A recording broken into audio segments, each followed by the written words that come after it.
Hello, hello, hello. I tell you what, there is definitely a spiritual war going on right now to to wear us out. I mean, this social media stuff. I'm to the point where I feel like I need to take a break from social media. I feel like I need to implement more discipline in my life, even maybe from what I'm eating to waking up at a different time, walking. I feel like there's this fight and that I need to do more to prepare for it. So today was pretty rough. I'm tired. I don't have on lashes, but I did commit to reading this book and uploading it to YouTube and getting all the chapters ideally up on my YouTube by the end of this week. So we're on chapter 5. I want to share a few words with you that I wrote down that I want to implement and just remind myself to do and that I need. I feel like I need a reset. I need to implement more discipline. I need to make sure I stay focused, and I'm asking God to grant me strength for this journey, for my journey. So we're here. We're on chapter 5, California Love. So by this point, we know that the main character, Parker Grayce of the Grayce family, has killed herself via suicide. She was the youngest of 3 siblings. We know that her older sister Paloma, has planned the funeral and then taken on the task of cleaning up her office where she worked, and then she found a journal and she's began reading some of the stories in this journal. So primarily this is still coming from Paloma's point of view, but we will begin to read some of Parker's journal entries, which will get pretty juicy. So just prepare, guys. I think chapter 5 has a sex scene in it. If not, maybe chapter 6. But there are a couple in the book. And then I also want to say thank you. This was a portrait, actually, that was hand painted. It was hand painted by a local artist, Devin Lovett, on my behalf. He gave it to me so graciously. I think I did eventually ended up giving him something because, you know, he's an artist.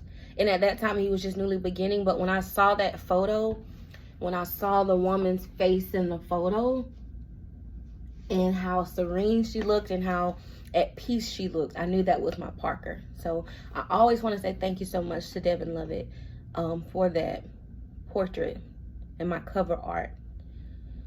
All right, so enough about me. Let's go ahead and get into it. Chapter 5, California Love. As I arrived home after a day that seemed longer than normal, I greeted my daughter and started dinner. Inwardly, I couldn't wait to read more of Parker's diary. My dad felt as if it was an invasion of her privacy. I could see his point, but it was so revealing. I could not stop reading. It was like the latest erotica novel, mixed with friendship, business, and of course, plenty of pleasure. I found the juicy story of her and Kendrick's first trip to California. It was hard to believe my sister had lived such a full life with her being so young. And now this is from Parker's journal, so this is Parker's point of view. We arrived at the airport around 6 a.m. It was still dark. After finally finding a parking space, we grabbed our bags and began making our way inside the airport. He purchased a ticket for the meter, and we headed to the check-in area. St. Anna's Airport is one of the busiest airports in the world. We did a pre-check-in, so we took our bags to be weighed and ticketed, then headed to TSA. This was a longer process. Removing shoes and belts, being patted down, it was very uncomfortable. Kendrick is a little more comfortable with flying than me. We finished the TSA check and headed to our gate and waited to board the plane. I'm so excited, especially since we have traveled across the country to handle business on Kendrick's behalf with his entertainment company, 1031 ENT, named after the street number where he grew up on. Kendrick didn't know, but along with my mimosa, I had a Xanax to calm my nerves. I love going to new places, but hated flying. Where we come from, this opportunity doesn't randomly happen. You have to take it. He put in a lot of hard work and took many risks for his business to propel. I admire his tenacity and work ethic. It turned me on more than he could ever know. He was such a boss and handled himself as such. He never let anyone intimidate him, no matter their pedigree, financial status, or title. He was confident in who he was and knew what he brought to the table. By the time we boarded the plane, we were hungry, and only successfully securing this deal would satisfy our appetites. It would be the biggest deal St. Anna has ever seen and the first of its kind.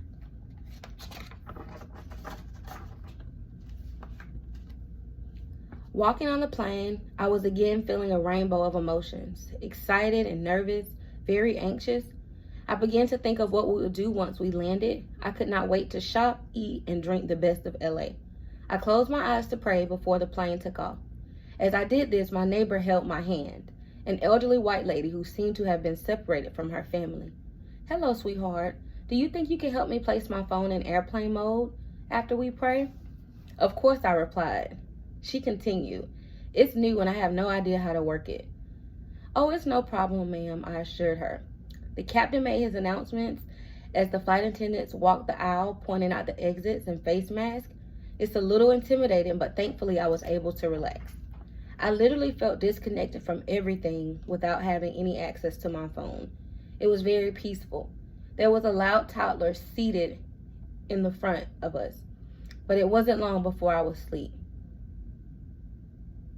"Hey, Mrs. Grant, wake up. We are almost to California, baby." I smiled, and I couldn't believe 4.5 hours went by so fast. I asked the flight attendant for a bottle of water. It was almost time to land. She handed me the water and took her seat. The seatbelt sign came on, and with a little turbulence, we landed in the City of Angels. My ears were still clogged, but I was thankful for a safe landing. Kenny helped me grab my carry-on, and we joined the line of people waiting to exit the plane. Before I could finish the rest of the story, Phoenix marched in, saying her dad called and said he would be in late and to go ahead and go to sleep without him. As I looked at her inquisitively, I began to think. Now, in all of our years together, we had never slept apart. Even if he had a conference, I stay awake until he is safe and secure in his hotel room, and we fall asleep on the phone together sometimes. There was something about his subtle snore that helped me sleep better. So now I'm thinking, how come he didn't call me? Why would you deliver the message through our 12-year-old? Before I could call him angrily confused, we heard a horn and went to the vanity window in my master bedroom.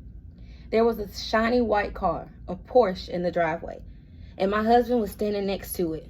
I grabbed my robe and we ran outside. "Baby, what is this? Whose is this?" I exclaimed. "It belongs to you, Mrs. Farrington. You have been under so much stress lately. You carry it so well. I just wanted to show you how much you are loved and appreciated. I never want you to feel like Parker. I never want you to leave us." He spoke quietly, near tears. I rushed to jump into his arms. "I love you, King. Let's go inside, guys. It's late." I smiled. In that moment, I knew Parker's death was affecting us all in ways we never expected. We had sex twice that night. I think I was on a high from the beautiful gift given to me by my husband. As we caressed each other, I whispered in his ear, "I'm never leaving you, baby." Then we climaxed together. I made my own erotica story that night. I will have to continue Parker's at a later time. All right, so that's the end of chapter 5. In chapter 6, we'll be speaking more of some of Parker's inner thoughts and how she dealt with depression and, what led her to drug use. So I'm going to wrap it up there. Guys, thank you so much for all of the support. I will be back tomorrow feeling a lot better, feeling rested and ready to conquer the rest of this book. Thank you guys for the support.